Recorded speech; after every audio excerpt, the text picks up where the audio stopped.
Well, hello and welcome to today's show. Today we resurrect what really by all rights and privileges should be an e-waste laptop. The one that quit on me last year that sent me scrambling, putting stuff together.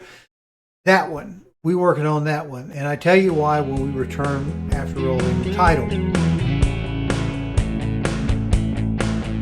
Now when you see this, we'll probably be in the middle of summer, but it was shot in the spring. And when I was working on this, I put it together on the kitchen counter by the sink, this whole laptop, and I couldn't see because it's a dark colored laminate countertop, and we get these tiny little black ants the size of grains of salt. I don't see very well in real life. I didn't see it, so I got some taking apart and working on it with those ants in the screen, and it just doesn't look good. But I'm old and I can't see where the crap. 63 years old, can't see them. When I got them on the video editing rig, I could actually see them, and it looks like a Yogi Bear and a picnic where the ants are coming in to take his picnic basket away from him. But what did it cost to do this, and why am I doing it?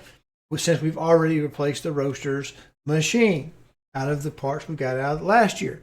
Well, it's pretty simple.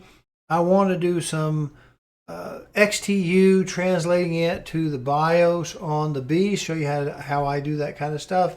Maybe it makes sense, maybe it won't make sense, but I can't screen capture the BIOS. OBS Studio, NVIDIA, and CyberLink, the screen capture software, all of those ride on an operating system which isn't loaded when we're in the BIOS.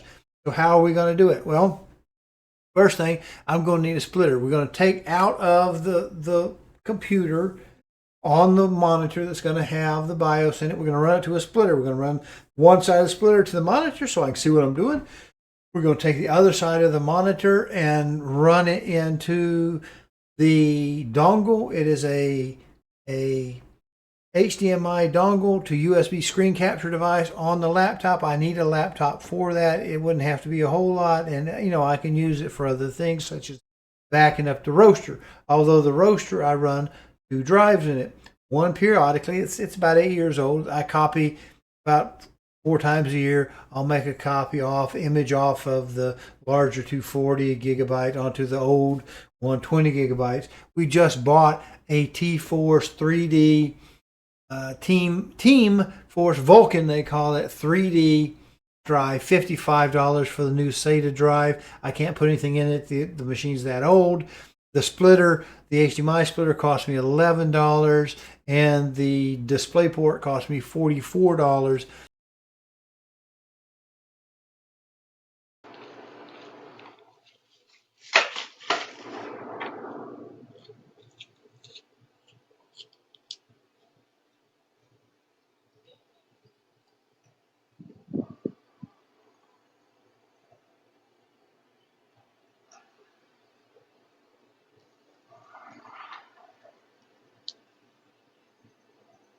Other than that, while I was at it, I did buy some cheap Amazon type of USBs so I could kind of get all of my operating system together, my jump drives, to put them in there, and then that way I don't have to do the manual load up. So I've got a couple of those set up. That I didn't count in there. I'm not really counting the $10 I already spent on last year's budget. When I put the 8 gigabyte sodium in there, we're just going to reuse that $10. So anyway, let's go look at what it looks like. But let's check out the performance of this, looking to see if we got all of our SATA 3 performance out of that drive, considering that funny little cable that we have to use to connect inside of that HP laptop. Ooh, look at that Mesozoic period crystal disc mark on that brand new drive. Ooh, that is like some serious e-waste we have going on there. There's some hamster fire there. We could throw it in a lake, but that would be turtle death. Well, here we have it. Our drive eventually came in. It is a T-Force Vulcan Z. It's a 3 level instead of a quad level. 1 terabyte instead of half a terabyte on that rotating Toshiba disk. So we're in good shape. Got it put in there, got it connected. We're getting ready to put the back on there, but I'm going to tell you what, It's just as simple as pie now if we can just get the operating system on it. What do you think? Oh, by the way, there's my $10 SODIM right there. See right next to the fan? I just hate to throw $10 away like that. Hey, appreciate you watching. Do me a favor if you will. Subscribe to the channel, either the YouTube or the Rumble channel, which this appears in. And if you can, check the notification bell or settings to make sure that you get notified when new videos are posted. Appreciate it.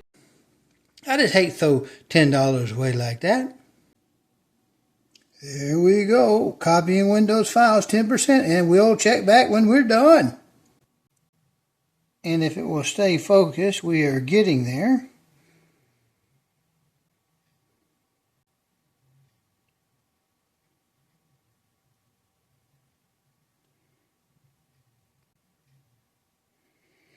Installing updates. We are rebooting, and man, does that screen look dusty now. How about that? Setup is starting. We're going to finish up. Loading up, getting ready. Now it's running through the scripts. We're going to get it done. How about that? Oh, heckers, checkers. I went away to take care of some other business, and it looks like it's going to be done. Well, unfortunately, even with the display on, it does appear that we can see me in the background with the telephone videoing this old E-Ways computer. Now, this is the computer that we were using. It had been cycled out of real estate for obsolescence. It is this old that it has a Pentium inside. All right, 10-year-old computer. We were using it for the data logging on the roaster. This hard drive died, which is a 2015 year issue. So we replaced that with a hard drive, a solid state SATA hard drive in this old box, put the operating system on it. Now it's still slow as it can be, but it will work as a emergency backup for the roaster. Why bother with a 1 terabyte SATA drive for this machine? Well, mostly because they're so darn cheap. I mean, we're not even really using these much anymore, and it doesn't make sense to buy something smaller than that. I've got that old 120 that's 8 years old. I may replace it. I have a little plan here for doing some moving around of operating systems.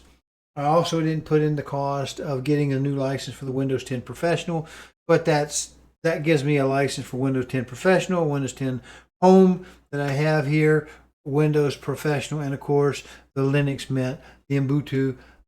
So I've got those little drives set up, easy to set up when I'm moving things around. Hope this was worth it. Yes, it's a dog. It's going to be a dog, but the real value that I'm spending the money for, yeah, I could use it as backup for the roaster, but really it's just to do that capture of the BIOS, and I haven't tested that yet. I'm still waiting on some cables, a couple of cables that haven't shown up yet, but I want to get this video done so that we can get it pushed out to the servers. Because I haven't actually posted this yet and the date is way off into the future, I thought I'd go ahead and tack this on. Now, this is something I'm seeing a lot of lately. By the time you see this out in July or so, hopefully the ill behavior from the Chinese governing authority throwing tariffs that are one-sided against us, and of course our president's not having any of that mess right now.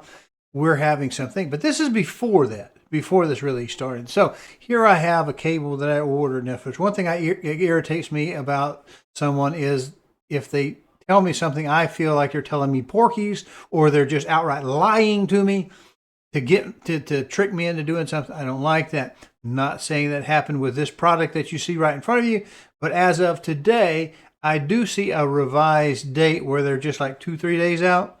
Even for the cable that I'm going to show you there in that bottom right hand corner, it says, what's it say? It's still more than 2 days, 3 days out. It's clearly come directly from China, and it takes about 2 weeks to get here. They've updated that a few days. It does now officially say it's left somewhere, wherever somewhere is. But if you tell me in your product description I can have it tomorrow, I'm assuming it's in a local warehouse, right? And whatever price I pay you, it either needs to be discounted special cheap for the extra wait that I have to wait to get something, or it can be a little higher price if I get it the next day. But don't tell me I can have something the next day, which will influence my decision and then drag something out 2 weeks. And then when I go to complain by writing a review, I get a message that looks like this that says we're holding out to verified purchasers. Well, by gosh, by gum, by golly, I purchased it. I haven't received it, but I've purchased it. So Amazon once again is filtering bad news so that they only present the good stuff. I'm getting tired of it. I don't know about you. I'm a easygoing fella, but I don't like being lied to or misled.